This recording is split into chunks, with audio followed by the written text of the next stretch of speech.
जय हिंद साथियों, झारखंड सरकार द्वारा कैबिनेट में 1 वर्ष पहले जो एक आरक्षण पारित किया गया था कि राज्य के जो प्राइवेट लिमिटेड कंपनियां हैं उनको भी बाध्य होना पड़ेगा 75% आरक्षण देने को। मतलब कहने का अर्थ यह है कि उनकी जो कंपनियां हैं उसमें जो वर्क फोर्स है, जो लोग हैं, जो काम करने वाले हैं, उसके कुल के 75% लोग जो होंगे वो लोकल होने चाहिए। और इसको कुछ दिनों से कड़ाई भी की जा रही थी, बड़ी उनको ट्रांसपेरेंसी रखने की बात कराई जा रही थी। अभी सरकार ने स्थापना दिवस पर उसमें दावा भी किया कि जी हमारी प्राइवेट कंपनियां हैं, इसमें हमने 10,000 जो बहालियां की है 75% आरक्षण के आधार पर किया है। लेकिन अब लगता है कि ये जो आरक्षण नीति है इस पर ग्रहण लगने वाला है। जी हाँ, इस पर हो सकता है कि स्टे लग जाए और यह नीति समाप्त हो जाए, जिससे जो 75% आरक्षण को लेकर लोगों के बीच में जो थी स्थिति अब वो बदल सकती है।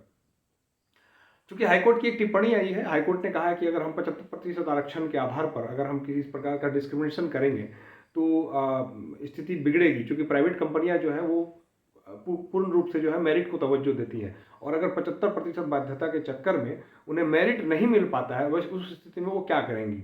तो वैसी स्थिति में चूंकि बड़ी कंपनियां जो है अपने आप को चलाने के लिए बड़े अमाउंट में लोन लेती हैं और लोन लेके वो कंपनियों को संचालित करती हैं। और अगर किसी राज्य के स्थानीय नीति के चक्कर में अगर उन्हें वो क्वालिटी लेबर नहीं मिल पाते हैं, क्वालिटी जो उनको गुणवत्ता चाहिए होता है अगर वो नहीं मिलेगा, तो वैसी स्थिति में जो कंपनियां बंद हो जाएंगी। और ये टिप्पणी जो है वो चंडीगढ़ हाईकोर्ट से के द्वारा की गई है। चंडीगढ़ हाईकोर्ट में जो है कुछ कंपनियों के द्वारा जो है एक याचिका दायर की गई थी। उन्होंने कहा कि इस प्रकार से अगर रहा तो हम लोग कंपनी कैसे चलाएंगे। अब चंडीगढ़ हाईकोर्ट का झारखंड से क्या संबंध है, जरा सुनिएगा। क्योंकि चंडीगढ़ हाईकोर्ट ने इस टिप्पणी करी, उन्होंने कहा कि आप अगर आपको आरक्षण देना ही है तो बच्चों को पढ़ाने में आरक्षण दीजिए, बच्चों को और जो भी उनको आगे बढ़ने में जो मदद मिलनी है उन क्षेत्रों में आप उनको आरक्षण दीजिए। लेकिन नौकरी में अगर इस प्रकार से आरक्षण देंगे तो गुणवत्ता नहीं मिल पाएगी, जिससे कंपनियां को बंद होने का, कंपनी को घाटा में जाने का खतरा होगा। अब चूंकि जब झारखंड में यह आरक्षण नीति पारित हुई थी उसके साथ ही देश के 5-6 राज्यों में भी यह 75% आरक्षण की नीति पारित की गई थी कैबिनेट के द्वारा। तो ऐसे में जो है, चूंकि चंडीगढ़ का आदेश आया है, चंडीगढ़ हाईकोर्ट का, हो सकता है ये सुप्रीम कोर्ट में भी लोग चले जाएं। और अगर ना भी जाते हैं तो लेकिन उसको आधार बना के झारखंड में भी आशंका ऐसी जताई जा रही है कि झारखंड के जो तमाम व्यवसायी हैं, जो कंपनी ऑनर्स हैं, वो झारखंड हाईकोर्ट में भी जाएंगे और वो कहेंगे कि नहीं, वही जो स्थिति है चंडीगढ़ की वो दोहराएंगे, अगर ऐसी रही तो हम लोग कैसे कंपनी चलाएंगे।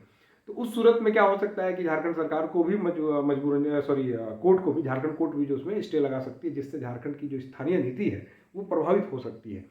और अगर स्थानीय नीति प्रभावित होती है तो 75% का जो ये दावा है, जो ये जिस पर काम चल रहा है फिलहाल, वो पूरी तरह से बंद हो जाएगी। लेकिन मामला को सुप्रीम कोर्ट में भी जाने का ये संभावना है, सुप्रीम कोर्ट में जाए। देखिए सुप्रीम कोर्ट इस पर क्या कहती है।